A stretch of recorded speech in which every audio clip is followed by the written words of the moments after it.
ایک شخص ایک ہرنی کے شکار کے لیے جنگل میں گیا اور اس کو پکڑ کر لا رہا تھا۔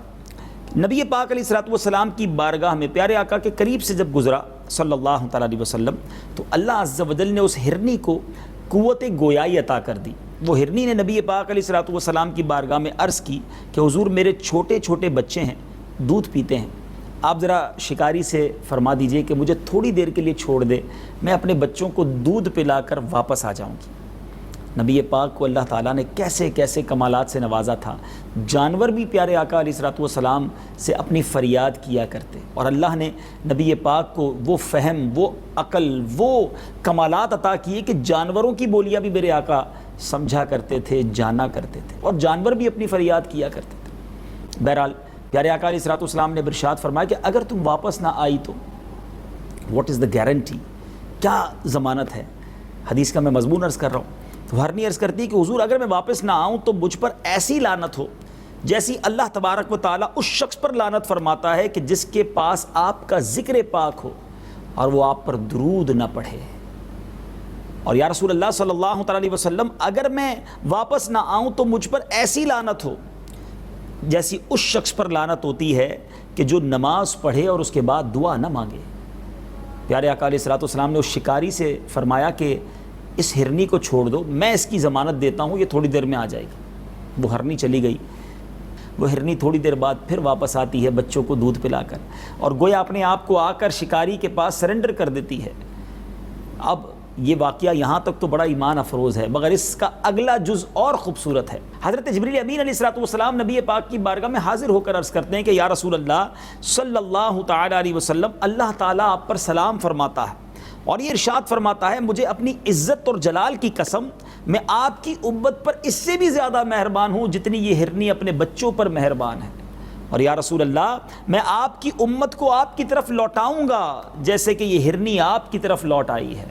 اللہ اکبر، کتنی ساری خوبصورت باتیں سیکھنے کو مل رہی ہیں۔ نبی پاک کا اعجاز، پیارے آقا کا کمال، معجزات، سبحان اللہ۔ جانور گفتگو کر رہے ہیں، پیارے آقا سمجھ بھی رہے ہیں اور ان سے بات بھی کر رہے ہیں، سبحان اللہ۔ رحمت للعالمین جو ٹھہرے، سب کے لیے رحمت ہے نا۔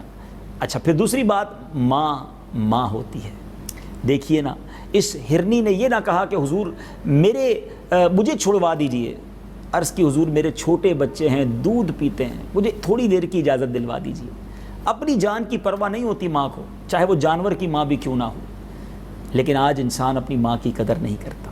قدر کیجئے، کوئی نعم البدل نہیں ہے دنیا کا۔ ماں کا پیار کسی اور طرف سے مل ہی نہیں سکتا۔ پوچھئے ان سے جن کی ماں چلی گئی ہے، ماں ہوتی ہے۔ قدر کیجئے، دعائیں لیجئے، خدمت کیجئے، کبھی دل نہ توڑیے گا۔ یہ دعا کر دے تو طوفان ٹل جاتے ہیں۔ پھر کہ اس ہرنی نے جو ضمانت کے طور پر جملے کہے کہ حضور مجھ پر ایسی لعنت ہو جیسی اس شخص پر لعنت ہوتی ہے جو آپ علیہ الصلوۃ والسلام کا ذکر سنے اور درود نہ پڑھے۔ اب ایسے بہت سارے ناظرین ہوں گے نبی پاک پر درود پڑھنے میں سستی کر جاتے ہیں۔ ہمیشہ عادت بنائیں کہ نبی پاک صلی اللہ تعالیٰ علیہ وسلم کا جب بھی نام سنیں درود پڑھیں۔ علماء بڑی پیاری بات لکھتے ہیں ناظرین، بعض اوقات بیان کرتے ہوئے، بیان سنتے ہوئے، کسی محفل نعت میں جہاں بار بار سرور کائنات صلی اللہ تعالیٰ علیہ وسلم کا نام آتا ہے، درود پڑھنے سے اگر بندہ رہ جائے تو اس کو یہ چاہیے کہ دن بھر میں ایک پرٹیکولر تعداد جو ہے، ایک مقررہ تعداد درود پڑھ لیا کرے۔ مثال کے طور پہ 100 بار، 200 بار، اللہ کرے 313 بار کم از کم پڑھ لیں۔ اور دوسری بات جو ہرنی نے کہی کہ حضور ایسی لعنت ہو جیسی اس شخص پر لعنت ہوتی ہے جو نماز پڑھے اور دعا نہ مانگے۔ یاد رکھیے، نماز پڑھنے کے بعد جو دعا کا وقت ہے یہ مقبولیت کا وقت ہے، مانگنے کا وقت ہے۔ اور رب کی شان دیکھو نا، دنیا میں کوئی بار بار مانگے ہمیں اچھا نہیں لگتا۔ اللہ کریم ایسا ہے جس سے جتنا مانگو اسے اچھا لگتا ہے۔